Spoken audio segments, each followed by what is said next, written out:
Hello and welcome to the Child Care Business Coach podcast. My name is Evelyn Knight. Thank you so much for being here with me today and being on this journey that I have dedicated my life to help 1 million children. By bringing this podcast to you and all the information I bring you, I am going to fulfill my mission of helping 1 million children. So today, I want to talk to you guys about a discussion I saw on Facebook. And it's something that has really become a big part of my life. And that is to go into beast mode or not to go into beast mode, right? And I am talking about that from a business perspective. So many of us, A-type personalities, we tend to work ourselves to the bone, right? As leaders in ECE, I know this is huge, a huge problem. You work unnecessarily long hours. You are married to your childcare centers. And we think that we're just being tough, that we just have to do it. We got to fulfill our dreams. We got to fulfill our goals, and we just have to tough it out, right? And I did that. I did it too. I worked 12-hour days, 6 days a week. I was in my center on the weekends cleaning. I was the janitor. I did everything. And I know a lot of you can resonate with that, where you are married to your center. In fact, it got to the point where my husband actually would tease me and say that my center was my spouse and I was having an affair with him. He would tease me all the time and tell me that he was the other man because I was married to zooming around. So I really challenge you. And as I was reading through the comments on this post, where it was actually somebody from my executive team posted, is beast mode a good thing or a bad thing? And I was reading through, and some of these women were saying, oh, it's great. You got to do it. You got to, you go all in. We rest later, all of that. And then there was other people who have definitely lived a little bit more. And their attitude was like, it's not worth it. It's not worth it. And there were some, including me, who said, you know what? As long as we balance, right? There has to be balance. I am the type of person who does go into beast mode all the time. I do. I go into beast mode. I focus on pushing harder, pushing harder, pushing harder. I can't stop. I got to do this, right? In fact, right now, I'm recording this podcast episode at 8:45. It's almost 9 p.m. But I have learned the hard way that means I'm going to have to make up for it somewhere else. I'm going to have to take some time off. I've learned that the hard way is what I really want you guys to understand. Yes, you get a lot done. Yes, you see these accomplishments, but at what cost? At what cost? I live today with a neurological disease because of my beast mode. I got sick. I ignored it. I got sick. I ignored it. And it ended up triggering a dormant disease that was inside of me, right? That could have been dormant my entire life. It's genetic. My brother and sisters can have it. They could actually have it too, but because they didn't work themselves to the bone like I do, they may never trigger this neurological disease that I have, right? But I worked so hard and so long. And now, as I look back, I have to question, was it worth it? Was it worth it? And I'd have to say, no, it's not. After what I've just been going through as well and building a second company, I found myself back in that mode again. I found myself once again just working and working myself to the bone. And my team finally came to me and said, hey, you need to practice what you preach. You're always telling everybody self-care, right? But you're not caring for yourself. And my director that I speak about all the time, Brandy, she was the one who was really leading the charge and just telling me, Evelyn, slow down. And it got to the point where even my therapist was telling me, okay, you can't keep doing this. You're not producing. And between both my executive teams and both of my companies, coming to me and saying, hey, you're not even producing anymore. You're not even performing. I felt like I was a hamster on a wheel, right? Where I felt like I was a hamster stuck on a wheel going 40, 50 miles an hour. And if you think of a little tiny hamster on a wheel, that's crazy. And it was just, I felt like I was working over and over all day from the morning when I woke up to the moment I went to sleep. I was just running and going, but I wasn't getting anything done.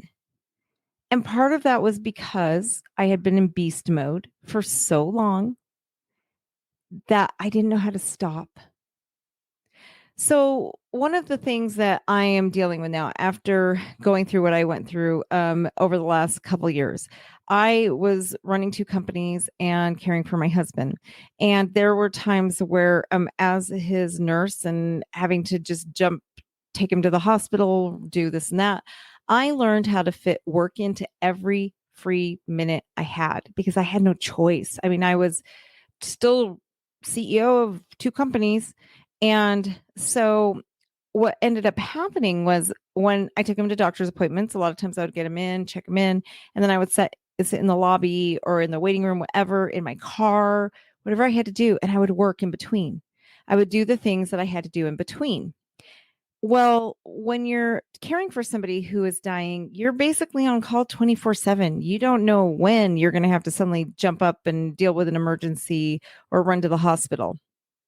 So my brain got so wired to do that I got to the point, and I'm still struggling with this a little bit, where I didn't know how to turn it off, right?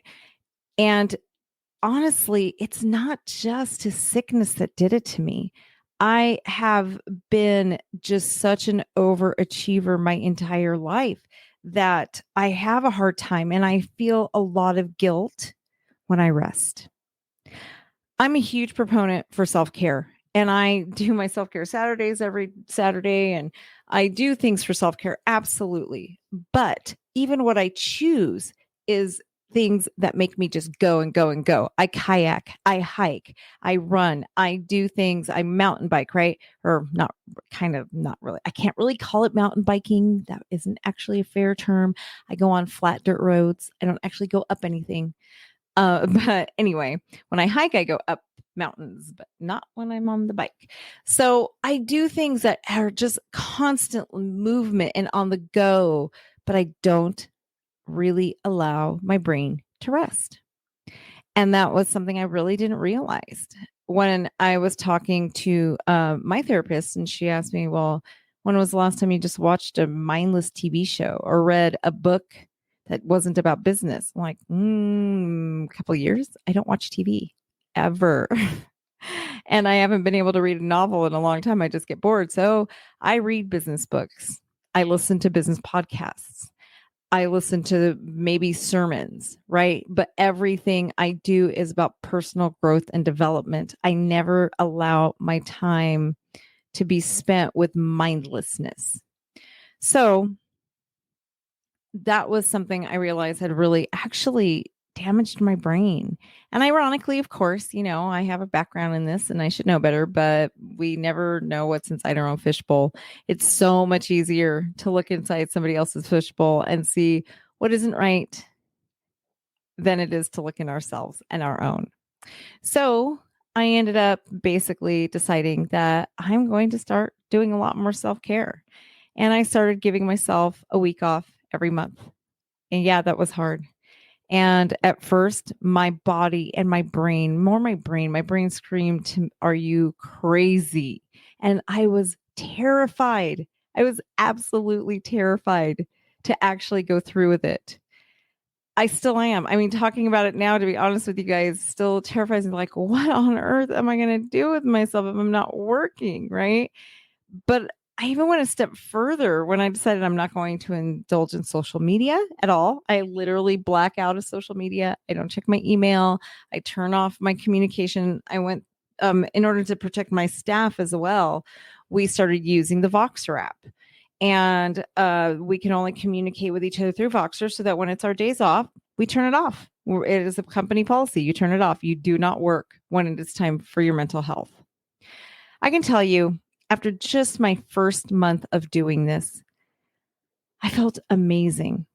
I was actually able to come back to work and produce even more in less time.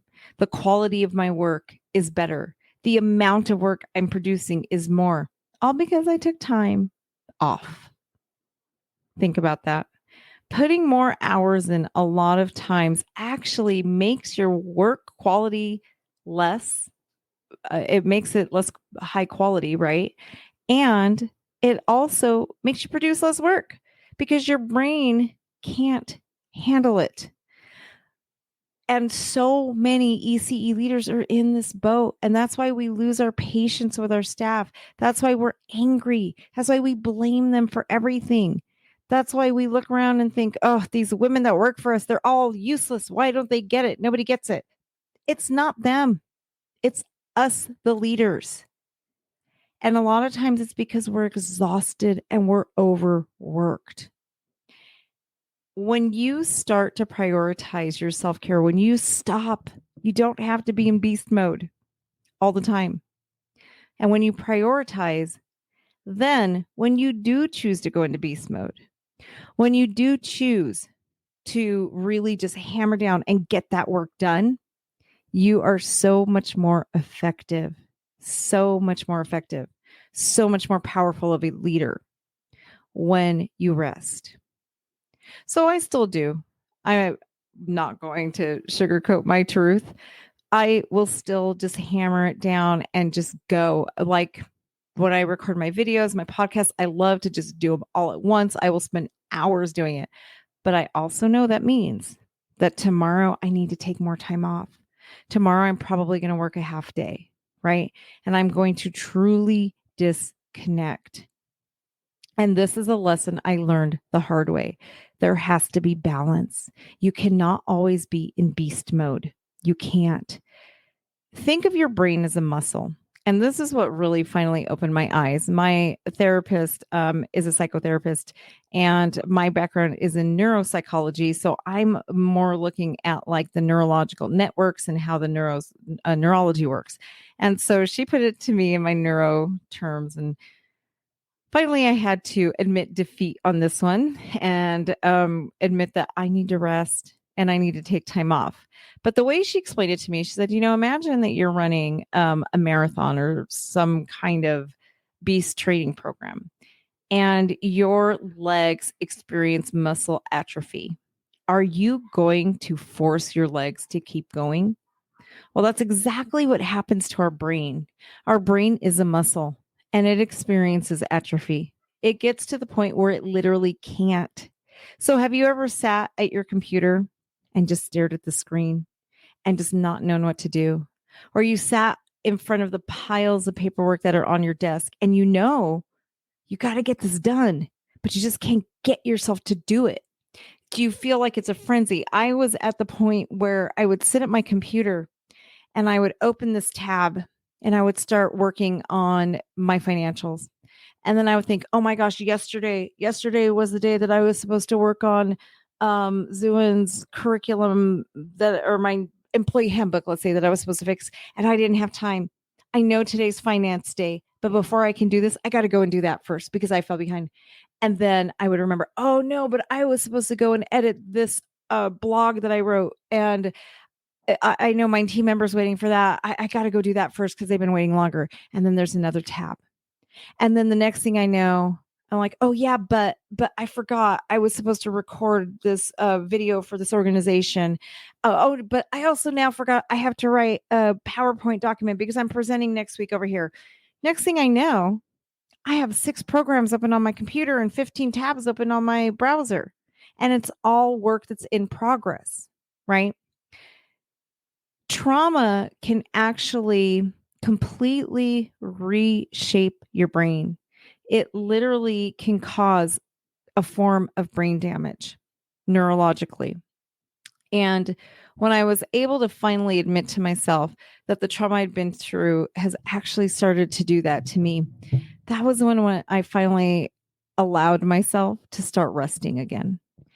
And that is why I now realize that beast mode, even though once I was a huge fan of it and I pushed myself and I kept telling myself over and over and over again, just push through, push, you can do it. You can do it. You can rest later.